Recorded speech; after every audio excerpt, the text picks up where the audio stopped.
বাহ্যিক সৌন্দর্য কেমন ছিল রাসূল সাল্লাল্লাহু আলাইহি সাল্লামের? বুখারীর কয়েকটা বর্ণনা দেখি আমরা।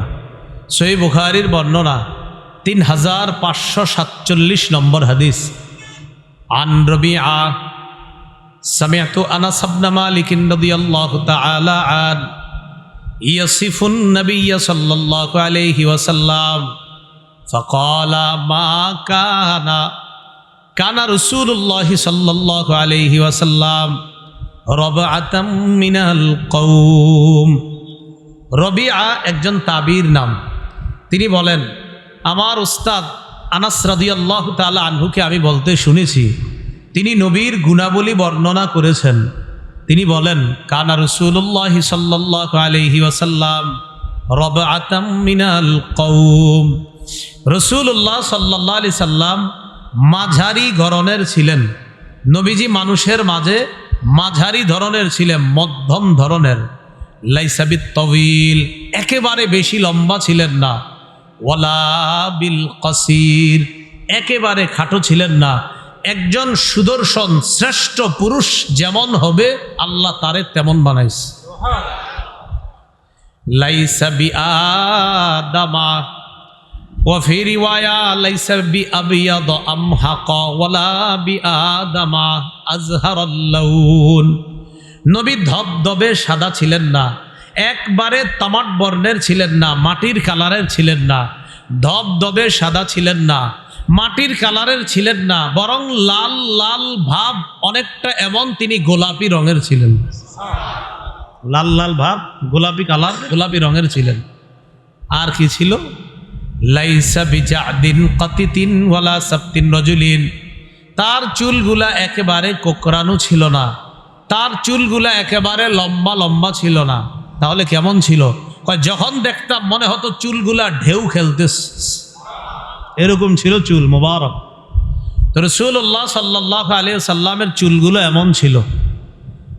এবার সাহাবী আনাস ইবনে মালিক বলেন, উনজিলা আলাইহি ওয়া হুয়া ইবনু সাবঈ ওয়া হুয়া ইবনু 40 সানা। নবীরে কোরআন দেওয়া হয়েছে যখন তার বয়স 40।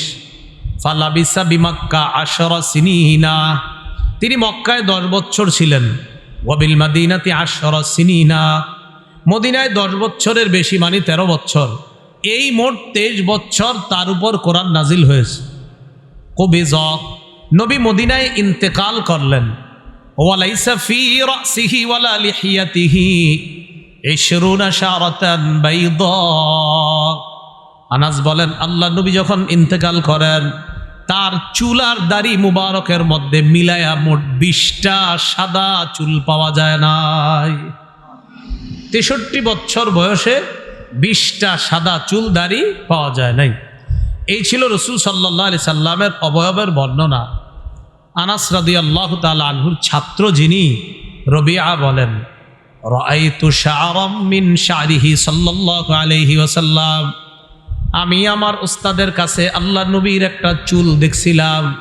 ফাইদা হুয়া আহমার, চুলটারে দেখলাম লাল। চুলটা কেমন? আমি প্রশ্ন করলাম, আল্লাহ নবীর এই চুলটা লাল কেন?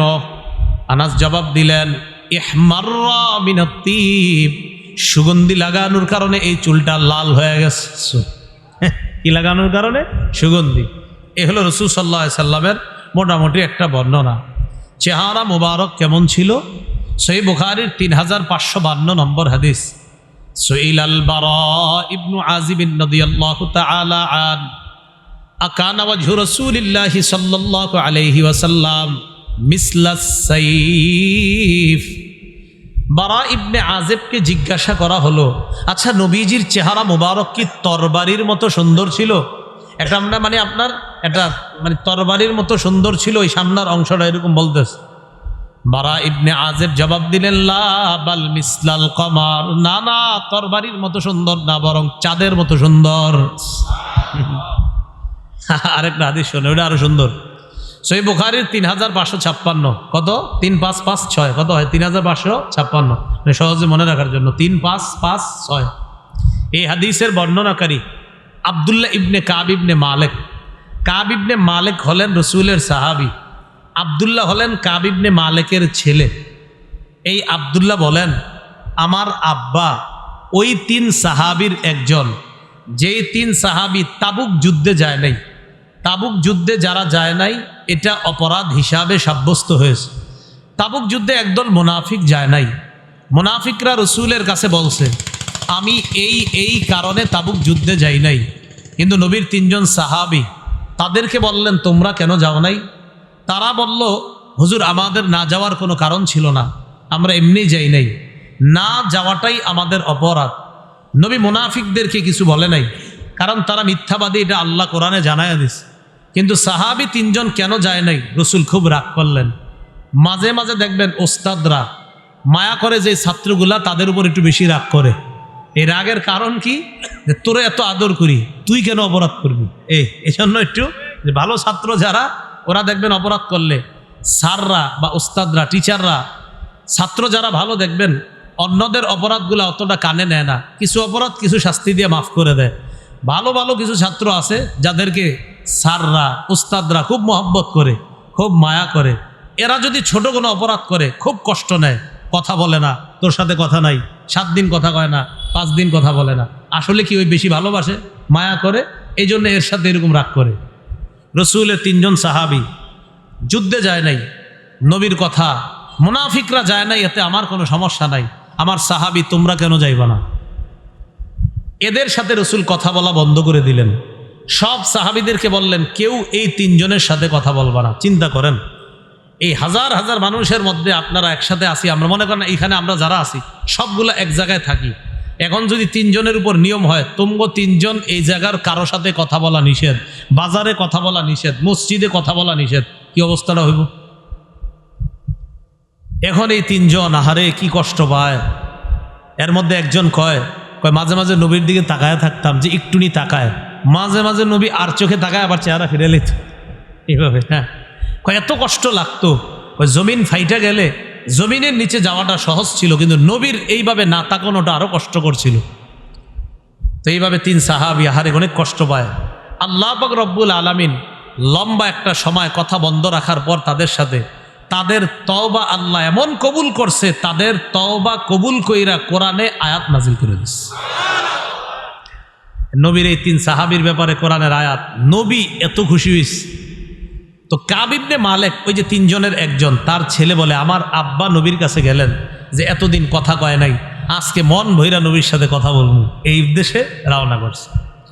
কয় কথা কি বলবো, যে যখন একটা সালাম দিছি, ফালাম্মা সাল্লামতু আলা রাসূলিল্লাহি সাল্লাল্লাহু আলাইহি ওয়াসাল্লাম, নবীর কাছে গেলাম, যাওয়ার পর যখন সালাম দিলাম, ওয়া হুয়া ইয়াবরুকু ওয়াজহুহু মিনাস সুরুর, সালাম দেওয়ার পর নবীর চেহারার দিকে তাকায় দেখি চেহারাটা আনন্দে ঝলঝল করতেছে। কথা কওয়ার আগে আমার দিকে তাকায় খুব হাসতেছে, খুব খুশি নবীজি। কাব ইবনে মালিক বলেন, কানা রাসূলুল্লাহ সাল্লাল্লাহু আলাইহি ওয়াসাল্লাম ইযা সুররা ইস্তানারা ওয়াজহু, আল্লাহর নবী যখন আনন্দিত হইতেন তখন তার চেহারা মুবারক এমন ভাবে ঝলঝল করত, আনন্দ হইত, কান্নাহু কিতাআতু কমার, আল্লাহর নবীর আনন্দ মাখা চেহারাটা দেখলে মনে হইতো যেন আকাশের চাঁদের টুকরা, এত সুন্দর লাগতো। কুন্না নারিফু যালিকা মিনহু, আমরা নবীর চেহারাটা দেখা যখন দেখতাম আনন্দ হইতেন, এত ভাল লাগতো। একটা হাদিস আছে, নবীর এক সাহাবী ছিল আবুজর নবীজির কয়, হুজুর আপনি দিয়ে আমার রাষ্ট্রের কোনো কাজ দেন না, আল্লাহ তাস্তামিলুনি, আপনি আমার রাষ্ট্রের কোনো কাজ দিতে পারেন না? নবীজির বলতেছে, মুসলিম শরীফের হাদিস 1719 1525 নম্বর হাদিস, দুটো হাদিস আসছে। তো রাসূল সাল্লাল্লাহু আলাইহি সাল্লাম বলেন, ইন্নাকা রাজুলুন দাঈফ, আবুজর তুমি নরম মনের মানুষ, রাষ্ট্রীয় কাজ নরম মানুষ দিয়ে হয় না। হুজুর কেন? ইন্নাহা আমানা, রাষ্ট্রীয় কাজ হলো আমানতের কাজ। ফাইন্নাহা ইয়াউমাল কিয়ামাতি খিজিউন ওয়া নাদামা, দেখছেন আমার নবীর ভাষা বলা কত সুন্দর। ইন্নাহা আমানা ফাইন্নাহা ইয়াউমাল কিয়ামাতি খিজিউন ওয়া নাদামা, কি সুন্দর মিলেছে। আবুজর এটা আমানতের ব্যাপার, এটা যদি রক্ষা না করা হয় কিয়ামতের ময়দানে লাঞ্ছিত হওয়া ছাড়া কোনো উপায় থাকবে না। তুমি যেই নরম মনের মানুষ, তোমার কাছে অপরাধী আইসা যদি কয় আমারে মাফ করে দেন, তুমি মাফ করে দিবা। কাছে অপরাধী আইসা যদি কয় আমারে মাফ করে দেন, তুমি মাফ করে দিবা। কারণ জিনার শাস্তি, চুরির শাস্তি, এগুলো তো আপনি মাফ করার বিষয় না, এগুলো তো শাস্তি প্রয়োগ করতে হবে ইসলামী রাষ্ট্রে। তো যাই হোক, রাসূল সাল্লাল্লাহু আলাইহি সাল্লাম প্রয়োজনে রাগ করতেন, প্রয়োজনে নরম হতেন। এই সহিহ বুখারীর বর্ণনা 3294 নম্বর হাদিস, 3294। এই হাদিসের বর্ণনায় আসছে ওমর ফারুক রাদিয়াল্লাহু তাআলা আনহু নবীর বাসার সামনে দাঁড়ায় রয়েছে, বাসার দরজা পর্দা লাগানো। তো বাসার সামনে দরজার দায়িত্বে যিনি আছেন পাহারায়, সাদ ইবনে আবি ওয়াক্কাস। কি নাম? সাদ ইবনে আবি ওয়াক্কাস। উনি সামনে দাঁড়ায় রয়েছে। ওমর ফারুক আসার পর সাদ ইবনে আবি ওয়াক্কাসকে বললেন, একটু নবীজিরে বলো, আমি অনুমতি চাইতেছি, ভিতরে আসবো। সাদ ইবনে আবি ওয়াক্কাস বলেন, হযরত ওমর ফারুকের কথা ভিতরে জানানো হলো। নবীর সামনে তখন একদল নারী কথা বলতেছিলেন, নবীর বিবিও ছিলেন পাশে। ওয়াইন্দাহু নিসাউম মিন কুরাইশিন ইউকাল্লিমনা ওয়া ইস্তাকসিরনা আলিয়াতান আসওয়াতুহুন্না। একদল নারী জোরে আওয়াজে নবীর সামনে কথা বলতেছিলেন। বাহিরে বলেন তো কে দাঁড়ায় রয়েছে? ওমর। পর্দা লাগানো, ভিতরে নবীর সাথে নারীরা কথা বলতেছে উঁচু আওয়াজে, আর বাহির থেকে ওমর অনুমতি চাইতেছে। আল্লাহ রাসূল সাল্লাল্লাহু আলাইহি সাল্লাম হযরত ওমরকে যখন অনুমতি দিলেন,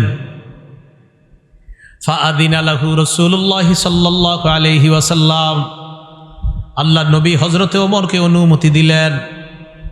ওমর যখন ঘরে ঢুকলেন, ঢুকার পর রাসূলুল্লাহ সাল্লাল্লাহু আলাইহি ওয়াসাল্লাম ইয়াদহাক, হযরতে ওমর ঘরে ঢুকলেন, ঢুকার পর দেখে আল্লাহ নবী হাসতেছে। কি করে? ওমর আল্লাহ নবীকে বললেন, আদহাকাল্লাহু সিন্নাকা ইয়া রাসূলুল্লাহ। ওমর ফারুক আল্লাহ নবীর কয়, ইয়া রাসূলুল্লাহ, আপনার এই হাসি মাখা মুখটা আল্লাহ সারা জীবন হাস্যোজ্জ্বল রাখুক। হুজুর, আপনার এমনি দেখতে যে কত সুন্দর লাগে, আপনার এই হাসি মুখটা সবসময় থাক। তবে আমার একটু জানতে মন চায়, আমারই দেখে হাসলেন কেন? আপনার হাসি মুখ সবসময় থাক, কিন্তু আমাকে দেখে হাসলেন কেন? নবীজি কয়, ওমর, হাসার তো একটা কারণ আছে। কয় কি? বাহির থেকে কিছু শুনছুনি? হ্যাঁ, মহিলাদের আওয়াজ। এখন কই হেরা? হেরা তো নাই। ফালাম্মা সামিআনা সাউতাক, যেই তোমার আওয়াজ শুনছে, কুমনা ইবতাদারনাল হিজাব, সবগুলা উইঠা ওই যে পর্দার পিছনে গিয়ে রইছে, পলায় রইছে তোমার আওয়াজ শুনে। হযরত ওমর বলেন, আনতা কুনতা হাক্কা আইয়াহাবনা ইয়া রাসূলুল্লাহ, তারা তো আপনারই বেশি ভয় পাওয়া দরকার ছিল। এবার ওমর পর্দার দিকে তাকায়া ওই পাশের নারীদেরকে ডাক দিয়ে বলতেছে, ইয়া আদুওয়াতি আনফুসিহিন্না। সেখানে হযরত ওমরের মেয়ে হযরত হাফসাও আছে ওই নারীদের মাঝে। ইয়া আদুওয়াতি আনফুসিহিন্না, হে আত্মশত্রু নারীগণ, আতাহাবনানি ওয়ালা তাহাবনা রাসূলুল্লাহি সাল্লাল্লাহু আলাইহি ওয়াসাল্লাম, তোমরা আমারে ভয় পাও, রসুলরে ভয় পাও না? আর নারীরা যে জবটা দিছে আপনারা শুনলে দেখবে একটু হাসি উঠবে, হালকা হালকা আওয়াজে আইসেন, বেশি জোরে আইসেন না। তো নারীরা ভিতর থেকে কয়, কুলনা নাম, হ্যাঁ ওমর, তোমারই ভয় পাই, রসুলরে আসলে অতটা ভয় পাই না। আনতা আগলাজু ওয়া আফাদ্দু মির রাসূলিল্লাহি সাল্লাল্লাহু আলাইহি ওয়াসাল্লাম, তুমি যেই কঠিন, তোমার ভাষা এটা শুনলে আমরা, তোমার সামনে কথা কওয়া দূরের কথা, আওয়াজ শুনলে আমরা ভয় পাই। নবীর সামনে সব কইতে পারি, কিন্তু তোমার আওয়াজ শুনলে আর থাকতেই পারি না। মহিলারা ভিতর থেকে বলতেছে। এবার নবীজি হযরত ওমরকে বলে, ওমর, দুনিয়ার মানুষ তোমার আওয়াজ শুই না দৌড়ায়, তোমার একটা কথা কই শোনো। মা লাকিয়াকা শাইতানু সালিকান কত্তু ফাজ্জান ইল্লা সালাকা ফাজ্জান গায়রা ফাজ্জিকা। ওমর, তুমি যেই রাস্তায় হাঁটো, ওই রাস্তায় যদি শয়তানও যায়, তুমি আসতেছো আর শয়তান ওই রাস্তায় রওনা করছে, রওনা করার পর দেখে হঠাৎ তুমি রাস্তায়, শয়তান তোমার রাস্তাটা ছেড়ে দেয়, অন্য রাস্তা ধরে হাঁটা শুরু করে দেয়। শয়তানই তো তোমারে ডরায়। তো যাই হোক, এটা আমাদের উদ্দেশ্য ছিল না। যাক, একটা ঘটনা কেন্দ্র করে আমরা লম্বা একটা হাদিস জানলাম। ওই যে রসুলের হাসতেছে, তো হযরত ওমর বললেন, হুজুর, আপনি সবসময় এরকম হাসেন, আপনার হাসি মাখা মুখটা আল্লাহ সবসময় যেন হাস্যোজ্জ্বল রাখেন। তো যাই হোক, আমরা যেটা বলছিলাম যে রসুল সাল্লাল্লাহু আলাইহি সাল্লামের চেহারা মোবারক, ওই যে উবাই ইবনে আপনার কাব ইবনে মালিক বলেন যে নবীজির চেহারাটা দেখলে যখন আনন্দিত দেখতাম, মনে হয়তো চাঁদের টুকরাটা আমার সামনে হাসতেছে, এত সুন্দর লাগে। আরেক বর্ণনা আছে, এক সাহাবী মসজিদের বাহিরে দাঁড়ায় আসমানের দিকে চায়, নবীজির দিকে তাকায়, খালি তাকায়। কি সমস্যা? কই তাকাও? চাঁদ দেখলাম আর আমনেরে দেখতেছি, দেখলাম সুন্দরকে, আপনি বেশি সুন্দর। রাসূলুল্লাহ সাল্লাল্লাহু আলাইহি সাল্লাম আল্লাহ বাহ্যিক সৌন্দর্য এই পরিমাণ দান করছেন, আপনার মুসলিম অমুসলিম যারাই দেখতো আপনার মায়ায় পড়তে বাধ্য হয়ে যেত। মনে করেন ইমান আনে না, কিন্তু দেখলেই ভাল লাগতো, কিন্তু মুখ দিয়ে কয় না, কারণ ওই যে শত্রুতারা মোহাম্মদেরটা মানবো না, কিন্তু ভিতরে ভিতরে এর দেখলেই ভাল লাগে। এই আর কি, এরকম ইমান আনে না। এই আবু জাহেল টাহেল যেগুলো আছে না, এরা সব কিন্তু আপনার 40 বছর আগ পর্যন্ত, যে নবীজি যখন নবুয়ত পায় না, আবু জাহেলকে জিজ্ঞাসা করা হয়েছিল, তোর আবু জাহেল কয় 40 বছর আগে ঠিকঠাক ছিল, 40 বছর পর একটু নষ্ট হয়ে গেছে। আবু জাহেলের বক্তব্য এই। তো যাই হোক, রসুল সাল্লাল্লাহু আলাইহি সাল্লামের সৌন্দর্যতার বর্ণনাটা জানলাম। নবীজির হাত এই হাত কেমন ছিল? সহিহ বুখারীর একটা বর্ণনা আমরা দেখি। নবীজি সাল্লাল্লাহু আলাইহি সাল্লামের সাহাবী আনাস ইবনে মালিক রাদিয়াল্লাহু তাআলা আনহুর বর্ণনা, তিনি বলেন, সহিহ বুখারীর 3556 নম্বর হাদিস, 3561 নম্বর হাদিস আছে। আনাস ইবনে মালিক বলেন, মা মাসিস্তু হারিরান ওয়ালা দিবাজান আলিয়ানা মিন কাফি রাসূলিল্লাহি সাল্লাল্লাহু আলাইহি ওয়াসাল্লাম। আমি জীবনে কত রেশমের কাপড় হাত দিলাম, রেশম দেখলাম, আমার জীবনে রেশম ধরেছিলাম, রেশম অনেক নরম। আল্লাহ নবীর হাতের চাইতে রেশমও আমার কাছে নরম মনে হয় নাই, রেশমের চাইতেও নবীর হাত আরো তুলতুলে নরম ছিল।